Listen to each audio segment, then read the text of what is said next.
Alright, so we're back for week 2 of the recovery period. These weeks have mostly been to reinforce technique and help the body get a little bit more acclimated as we are going to move into a conditioning phase with gear on. When I talk about gear, I mean adding knee sleeves to the squat, adding a belt to both squat and deadlift. For squat, I've just been trying to work up to my heaviest possible set of 8 and also doing a couple of reps with 315 just to get acclimated to those weights and slowly get more used to doing reps higher up there.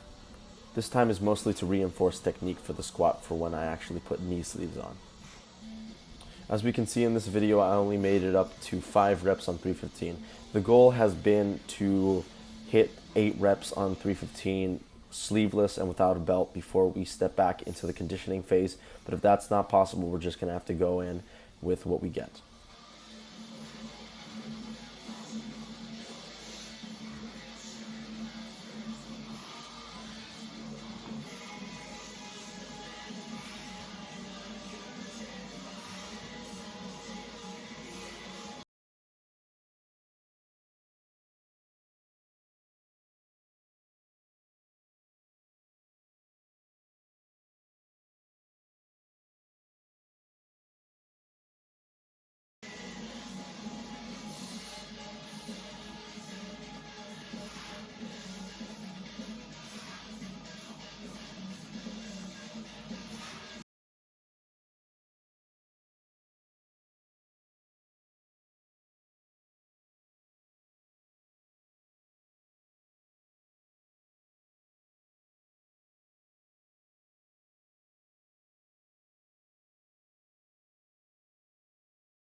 I've noticed with my bench recently is that my wrists have been cocking back excessively during the bench. This is something that I'll strive to work on in next sessions.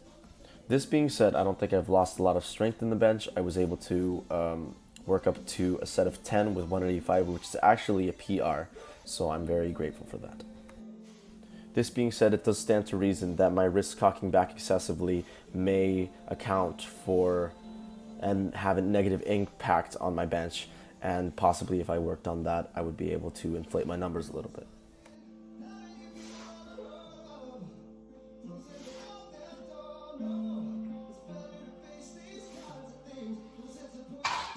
Next, I followed it up with back downs at 165 for sets of 10, just to also reinforce that technique and create some endurance in those muscles.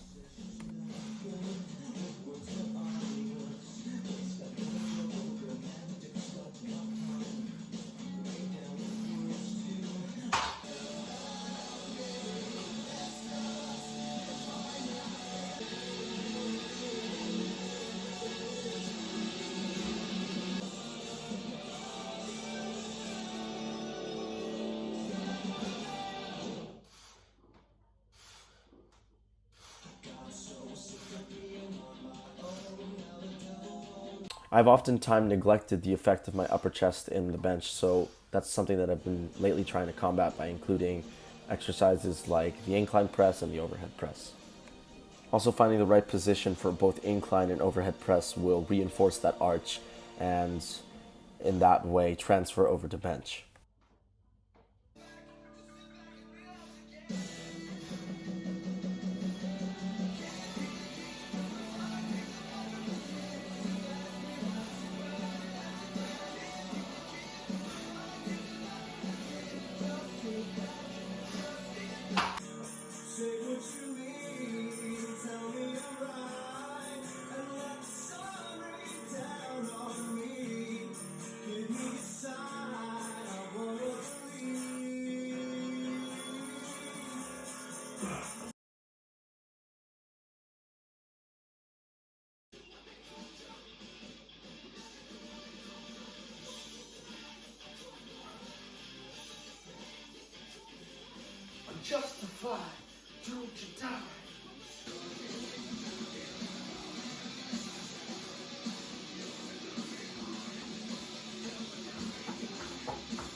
I've also been including variations of the bench press just to give a little bit more attention to tightening up my lats and also the involvement of the triceps, which close grip helps with it quite nicely.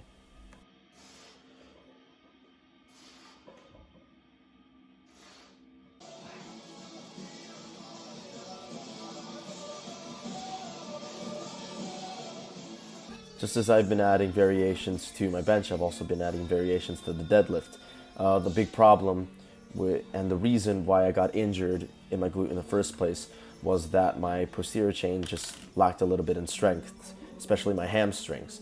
So I've been including exercises such as the Romanian deadlift to attack the posterior chains directly, as well as the stiff-legged deadlift. And I use those to warm up for my deadlifts on this particular day since my glutes were feeling a little iffy that day.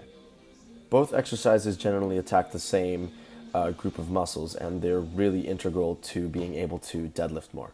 They both target the posterior chain, which is basically the key muscles that you need in the deadlift. These include lats, lower back, mid back, glutes, and hamstrings.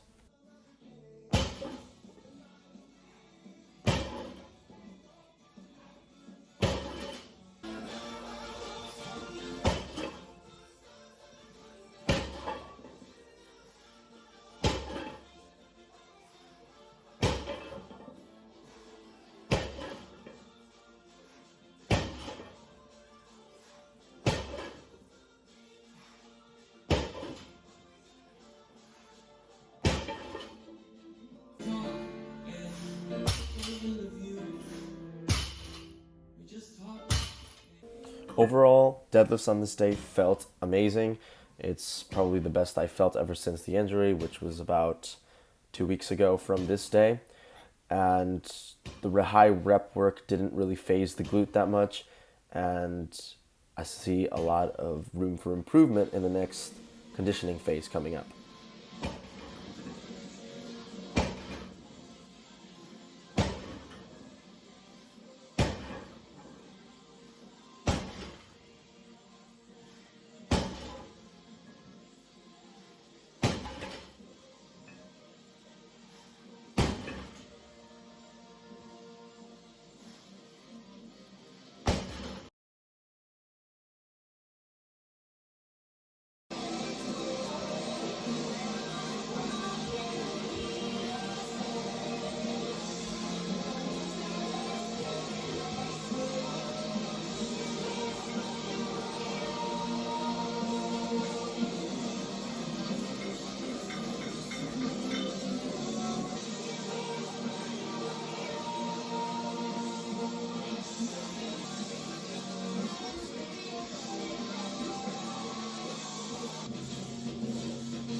Okay, on this particular day, we weren't feeling really good with squats. I don't know what was particularly up with this. I think that the glute was tight that day and not as well warmed up as it could have been, and so we had to end off with a 315 single.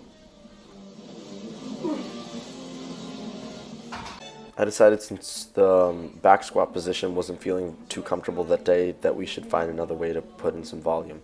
And I wasn't normally expecting to put front squats into this day. I was actually thinking of putting it in on Wednesday, but I wasn't feeling that great after the workout, so I decided to take it out. But front squats felt fine, and it was a good way to get some volume into my posterior chain as well as my quads and as well as my lats, which, as you can see, are a big component of holding that weight so it doesn't fall forward too much.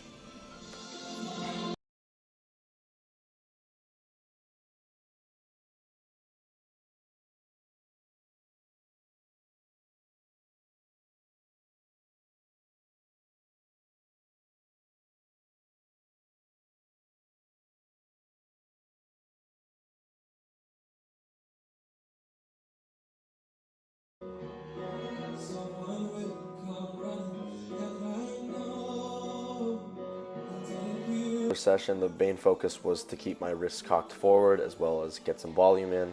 All this week has been just volume, just trying to get blood flowing to those muscles trying to build up muscular endurance for the conditioning phase. But what was really important in this time is to nail down technique and to roll those wrists forward so that they're not cocking back and putting unnecessary stress on the wrists. I worked up to a set of 8 with 185 here, and honestly it didn't feel too great. The RP was at around 8. RP is rate of perceived exertion, and 8 means that I think I had 2 more reps than the tank, but instead of listening to my body, I just jumped up to 195 and did 5 reps, which didn't feel too great, and I think I got a little bit overzealous, and this shall not be repeated, and I shall try to stay true to the RPE in the conditioning phase and in general my training from here on out. I also added some wrist wraps down in this volume when I decided to do 185 for sets of 7, just to keep those wrists from cocking back again. It seems a little bit foreign to me to have the wrist cocked forward, even though that's actually the proper way to be benching. I guess I've just been doing it wrong for a while.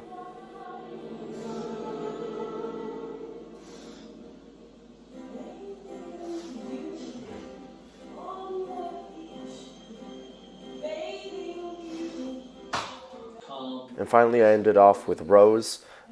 These seem to be really good for every single exercise. Just back is such an integral part in each of the lifts, and this is a great way to superset them a little bit and strengthen those up.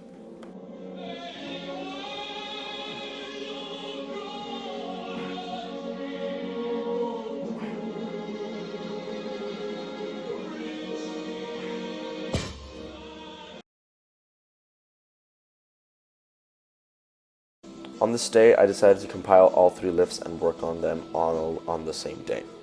The way I think I'm going to view making this program is that each week, as well as being part of a certain phase and a certain mesocycle of the whole program itself, each week will be seen as a small mesocycle in which we get less specific from the beginning and more specific towards the end.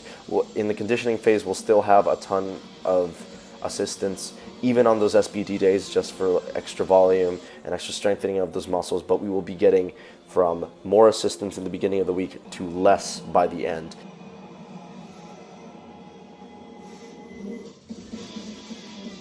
I've learned in the past from viewing lifters and from my own experience is that bench requires a lot of volume and a lot of variation, so I've benched close grip twice this week and bench competition bench press twice. Here we can see I'm doing sets of 8 with 165, and I shall continue to put this assistance movement into my program as I feel it really helps with my bench press. Since this is a real integral part of getting your competition lifts to be stronger, as they focus on something that's weak in your competition lift and then they decide to overload it by making that exercise a little bit harder.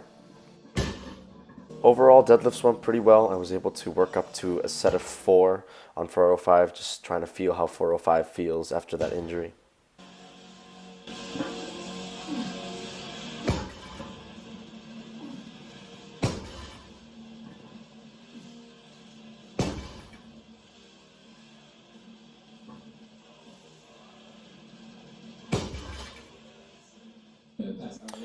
I didn't do many back down sets. In fact, I only did 1 as I didn't want to really overwork it. The top set felt hard as it was, and this back down set even felt a little bit difficult. It's very easy to overwork on deadlifts, so as they incorporate so many muscles of the body, so I try to keep my back downs a little bit limited. To end off, I did some sets of 8 on high bar squats with 275 just to get some volume in, create a good foundation to which to build my strength on in the conditioning phase and just from here on out on the program. This foundation requires a lot of hypertrophy, so like working in the rep range of 12 to 6 and an appropriate weight, probably about 70 to 80%. And this just in general increases your work capacity.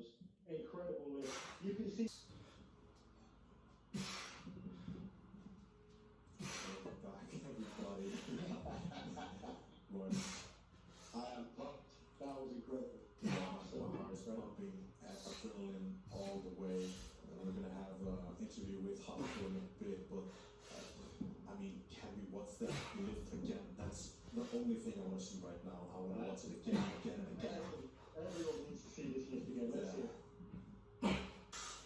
At the Hall has been running his mouth now for some weeks, and I know that he got the same deal, same contract. So, Andy, at this camera, Andy, I know, I just knocked out your racket, and now I'm ready to knock you out in the ring.